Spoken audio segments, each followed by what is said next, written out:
Welcome back to yet another episode of How I Made It Through and our newest addition to our podcast series, Pause for Answers. Answers to questions that people repeatedly ask. What happens to our souls after we die? How can I connect with loved ones who have crossed over? How do I learn how to channel spirit and what happens in heaven?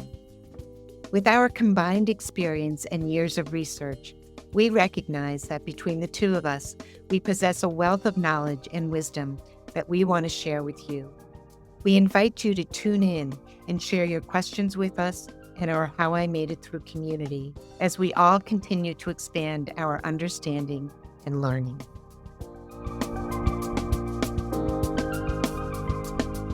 Good to see you, Bernadette. I know it's good to see you, Kristin. I'm happy to be here for our question today. Yeah, they're also good. So this week for our pause for answers, the question is, prior to our birth, do we show up here with a soul contract? And maybe it's important to say, what's a soul contract? So Yeah. let me start by defining that. A soul contract is a blueprint or contract that one would make prior to incarnation, saying, who will I be? Who will be my family? What will I look like? What will I do? What are my life lessons? What are some of the themes? What kind of difference do I want to make? What kind of impact do I want to have? What from the past, in terms of past lives, am I bringing forward, whether you call it karma, to revisit, reheal? And it's like a blueprint that it's mapped out loosely enough to say, okay, I've got my marching orders. Anything that you'd add to that definition? Actually, I would take away Okay. because I think not take away because I think all of everything you said can be part of it.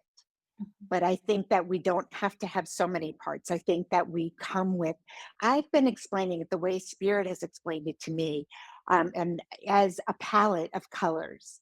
And as we are, and I might have heard this, so I don't want to take credit for it, but a palette of colors where we look and say, okay, what colors are we missing? What are we missing in our spiritual growth Okay, I that love we can bring into this lifetime? And we don't decide this ourselves, that ex we have guides who are with us, we're that are on the other side. And I love Betty's who has been on the show before, talking about going down the grocery aisle, picking things off like cereal boxes and putting them into what her life was going to be like. Yeah. Um, and so what Spirit says is yes, we absolutely come with a plan. We come to fulfill part of our what we don't have, um, maybe to be the opposite of a life that we lived before. Mhm. So if we were maybe somebody who was in great wealth before, maybe we're in scarcity this time, or somebody was in scarcity before, maybe they have great wealth this time, or Right. all different, because it's the way we present ourselves to the world. And Mhm. so we get very different experiences when we change just a few things. But our Right. Yeah, but our essence as a spirit is the same. So we're the same spirit coming in. We're just got a different book that we're Different reading part. out of. There's Yeah. so many tangents from this question. I feel like this could be a series just on who are we as souls and souls contracts, because they're also the essence, like you said, the originating soul from which all these lifetimes are manifested when we sign up and say, yes, we're going to go down to Earth School, because they're also soul types. And I Hmm. know depending on which person as your inspiration or your source of information you go to, some may say, well, there are three, some may say there are 12, some may say there are 50, but some of the ones that I typically hear are like teacher healer. Some Hmm. might be like activist. Some might be warrior or medicine woman, or all different ways that we show up to really say, or entrepreneur, an inventor, just when you look around yourself at all the different people and the different influencers, there seem to be just inclination to say, "This is the world I'm in," like you and I. It's no accident, like therapist, healer, artist, Mhm. spiritual, healer, like Yeah. teacher, like we may share some particular soul types. Mhm. Mm. And absolutely. And spirit is actually saying we can also bring that type from one lifetime to another. So as you were saying, those like warrior or teacher or healer, you may be going through lifetimes as that archetype with different experiences to open that up. So Yeah. there's it's almost an infinite amount of learning that we do. Mhm. And but I love that you brought up the archetypes, and because many of us, there's some great books out there, and many of us read about them and want to know where we fit in. It's great knowledge to research that. Yeah. And then another like tangent to this makes me think of, okay, well, if we have blueprints, contracts, color palettes, what is the intersection of free will? And so what Hmm. I continue to hear is you always have free will. And so, like, when people visit psychics and they said, "When will I get married? When will I earn my degree? When will I have children? When will my career take off? When will," all these different questions, they can say, well, there are a lot of different probabilities depending on Hmm. both your soul contract, your free will, and even, and we should have another one on this, on the Akashic records. Hmm. There's so many different probabilities, but the Hmm. real, and I may be getting this wrong, so I'd love to hear your thoughts on this, but the real linchpin is often the free will.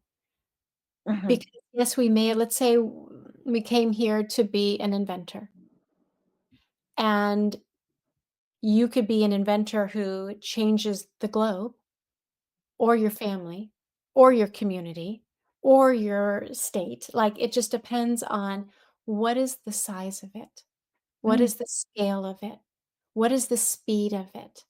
That's where your free will is saying, do you recognize this when you're 7 years old? Do you recognize this when you're 27 years old? Are you making choices that are aligning to help drive impact?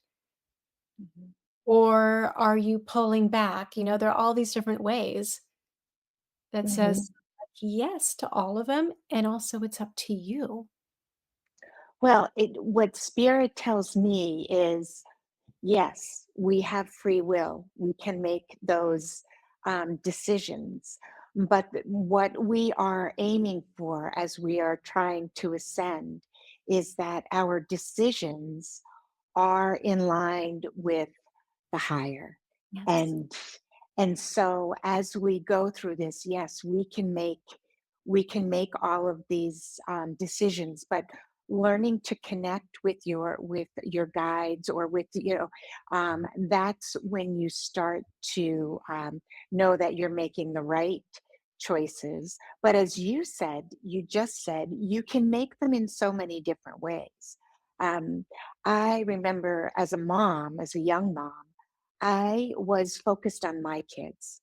And I had some dear friends. They were president of the PTA, and they took on the bigger jobs. And I didn't. And I was more focused here. So it's so fast. And they did a I couldn't have done their job. It wasn't my. But it's a great example of how you can, as you were saying, where are you putting your focus as you're coming in with this contract to, learn different things. And Yeah, well, what that makes me think of too, when I think of your work as well as my work, is that, and I'll speak to my work because I don't want to put words in your mouth, but this idea of perhaps you will, because I think one of the main questions most people have is, am I on the right track? Mhm. Am I doing what I was sent here to do, that I committed to doing? And really, some of the work that I do as a coach is to connect with their heart and their head and their sense of spiritual connection, because there are always junctures in the road. Do I go right? Do I left? Do I go left? Do I choose Mhm. this job, this partner? Is this the right choice? Should I say no? Should I pull back? Should I step forward?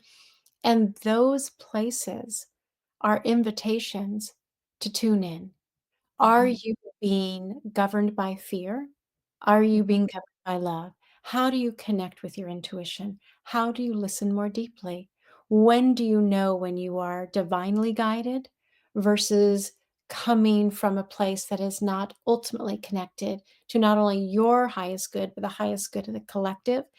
And those are all questions that require tuning in, becoming silent, understanding your body cues, understanding what's fear and trauma, understanding what's the deepest wisdom, right? It's a Mhm. great opportunity, but that's when you can pause and listen, Mhm. know how much am I going to step into this? Is it saying yes that allows me to step into it? Is it saying no that allows me to step into it? What is my truth? Mm. That is wonderful, and it's so fascinating because the piece that I focus on is one recognizing as you do, helping them with the trauma responses and things like that. But it is listening to their, connecting with the other side Yeah. and and helping them open, open to that. We are all able to connect with our guide. It doesn't happen, people that have NDEs, sometimes a near death experience, sometimes that will happen right away. But for most of us who don't, we may have some spiritually transformative experience. It's a slower opening.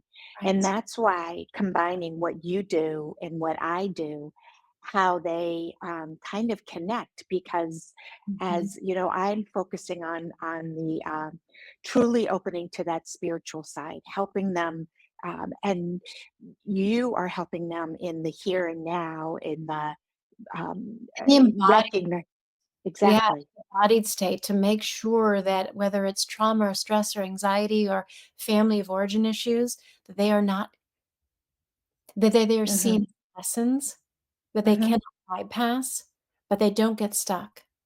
Right. That they don't get stuck. What I'm also thinking about, speaking of family of origin things, or diseases, or any bit of adversity one might have. I know my husband really struggles with this, especially if he sees a child who's born with cancer or something. He goes, "I have a Hmm. really hard time wrapping my head around the fact that that child made that contract to come here and suffer." Or Hmm. that, someone who is, you know, Hmm. a POW or, like, is so Hmm. spend 2 hours talking about, human adversity. Hmm. But our human self goes, "No, my God, I would never choose this. Why would anyone choose that circumstance?" Right? Hmm. But it wasn't our human self that chose it. Correct. Correct. And in each lifetime, and you've heard me use this example that I talked about before. I remember driving down the street and seeing a man walking on the side. Well, he could barely walk. He was pretty well deformed. He was somebody that was difficult to look at. And literally asking, God, my higher self, whatever, like, why did I come looking like this? Why? And their answer to me is, as we're both teachers, that the teaching that I'm doing, it's easier for people to listen to me in the body that I am in, and the teaching that this this soul chose was that embodiment. And we do, it is our higher self, or our it is when we are in heaven coming down, um, to make those choices. And maybe in another lifetime he was a prince, or it was, we don't know, Right, he, right. or Well, as you often say, as the teaching the people around him, as you say, for a child that comes in with cancer. exactly, exactly, because it has that ripple effect. It might Hmm. teach sibling how to grieve and show compassion, what it means to truly love. It might teach, Hmm. a young student, an intern to understand, "Oh my goodness, let's look at the pancreas differently," or whatever it is. Hmm. But it's also recognizing often, this is what I have been learning, when you look at someone, you think, "Good Lord," And I always say this, what an ambitious soul to have taken on this lifetime. Maybe they Mhm. have chronic pain and they, Mhm. lived in a war-torn country. Maybe there's been a lot of abandonment. You think, how does this Mhm. up and face every single day? Or a child who dies really young. And what I hear repeatedly is that those are often advanced souls. It's Mhm. almost like I will take one for the team. Like, I am ready to experience this. I'm ready to be a teacher. I am ready to show up. Those people you go, God, I stub my toe and it puts me in a bad mood. And they've got all this adversity and they Yeah. still find a way to express love. Mhm. Though I know you don't call them old souls. Mhm. Sometimes it's semantics, and I wanna be, aware to not diminish it with just semantics because words do matter. But a soul who's been here multiple times Mhm. and saying, "I want to teach love, and it is through this," whether it's the man who has, many physical deformities and ailments, that he may be really a catalyst for the transmission of love and healing for other people. Mhm. And Transmutation. mhm. And sometimes, we all know, we've all met people in our lifetimes who have surprised us by, they may look one way and you find that they are the most generous, genuine, Mhm. incredible person, and you just want to seek them out more. Yeah. So it is, it's allowing, it is allowing ourselves to think about the fact that we are on a journey in this lifetime, Mhm. and that we did come with some notes that that we wrote down and said, okay, I got to check this and this and but Yes, and to round this out, and I wanna make sure that I'm not cutting you off, but to round this out with this idea that one of the most, pressing questions that so many of us have is, "Am I on the right track? Am I Mhm. doing what I came here to do?" Is really finding the time, either working with someone like Bernadette to learn how to connect with your guides, or working with someone like me who helps you to learn how to emotionally regulate, tune into intuition, heal some trauma, so that as you heal those things, that connection um, is more available to you because it Mhm. can be both for some people. Mhm. And the only thing I would add to that is that our journey is what we are given, and then trying to raise our consciousness around whatever it is that we were given in this lifetime. So reaching out for help and trying to understand more is part of that job, because we have support all the way through. The support is with us all the time. Yes, and to learn to feel it and to Hmm. trust it and know Hmm. that we are not alone. None of this is an accident, and that we Hmm. signed up for it to have the experiences, to learn. I just love that Hmm. so for me, that causes a lot of, it provides a lot of solace when things can Hmm. feel to return to that place of love and know that there's a part of me that is connected with a part of so much more than Hmm. is immediately right in Hmm. front of me. Hmm. And it's all of you that's connected. Yeah. Good correction, good correction. Well, I will say it is all of me that is corrected, but I also this idea of consenting to amnesia, that Yes. we can come Awesome. into yeah, come into the trance that this is all that there is, and it's the Hmm. remembering that, "No, no, no, no. Remember who you are, who Yeah. we are, and when we remember is that we are entirely connected." Yeah, Yeah. okay. That's Wonderful. awesome. So much fun. Yeah. Um, we say this and we're practicing saying it more. We want to Hmm. hear your stories. We want to hear Hmm. your perspectives, your questions. Please contribute. And if you have a dying question or a needling question, please put it in the notes, like, share, subscribe, Hmm. all the good things. And we will see you next time on How I Made It Through. How I Made It Through is produced and distributed by EIQ Media, LLC.